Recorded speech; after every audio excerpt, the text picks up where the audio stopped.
दैत्यों को काबू करने वाले जंगल के पास त्यांशी शेन और जुनजियो के साथ पहुंच जाता है। एक विद्यार्थी उन्हें बताता है आज जंगल में बेहद दुर्लभ 2 घटनाएं हुई हैं जिनका निरीक्षण करने के लिए ताया गुरु जियांगसू खुद अंदर गए। सब तरफ फैला हुआ यानी कि 8 दिशाओं का चेतावनी घेरा टूटने की कगार पर है, जिसका मतलब कि जोर बहुत ही जबरदस्त है।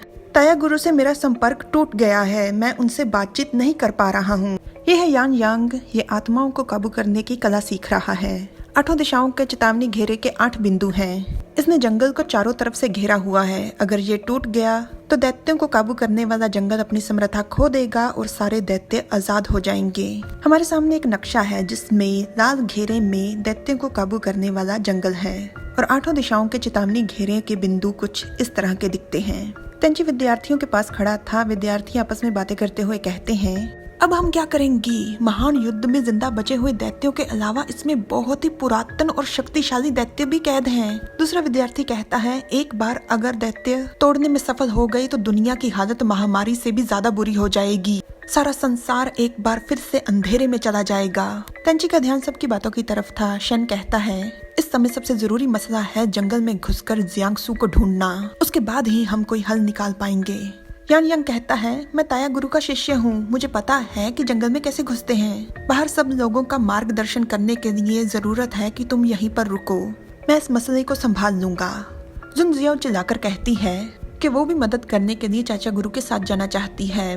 लेंग होंग और वेन पेंग भी उसके पीछे पीछे ये बात दोहराते हैं। वैसे ये असल में अलग अलग गुरु के शिष्य हैं, पर त्यांशी स्वर्ग खोजी कबीले का मुखिया है और शेन उसका छोटा गुरु भाई है, इसलिए वो सबका चाचा गुरु है, और जियांगसू बड़ा गुरु भाई है, इसलिए वो सबका ताया गुरु है।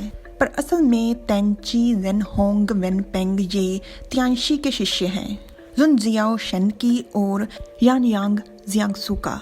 तेंची भी आकर त्यांशी से यही कहता है कि वो भी जानना चाहता है, पर वो उनकी तरह चिल्लाकर नहीं, बेहद विनम्रता से विनती करता है। त्यांशी एक तरह से इशारे में उसे मना करते हुए कहता है कि तुम्हारा जाना जरूरी नहीं, और शेन से कहता है, चंगशन, जब बात लोगों की ताकत की आती है तो गिनती से ज्यादा समर्था मायने रखती है। तुम इन चारों को ले जाओ और बहुत ज्यादा सावधान रहना। शेन कहता है, आप चिंता मत कीजिए। और वो चारों थे यान यांग, लेन होंग, वेन पेंग और जुनजियाओ। तेंची डरते डरते फिर से विनती करने की कोशिश करते हुए कहता है, और गुरुजी मैं। उसकी बात को टोकते हुए लेन होंग कहता है, अब छोड़ो भी, क्या तुम्हें गुरुजी की बात समझ नहीं आ रही कि वो क्या कह रहे हैं? तुम में इतनी काबिलियत नहीं है।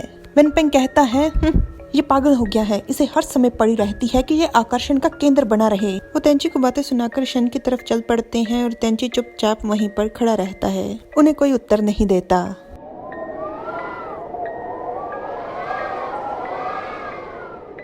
शेन कहता है, हम लोग तैयारी के बाद निकलेंगे।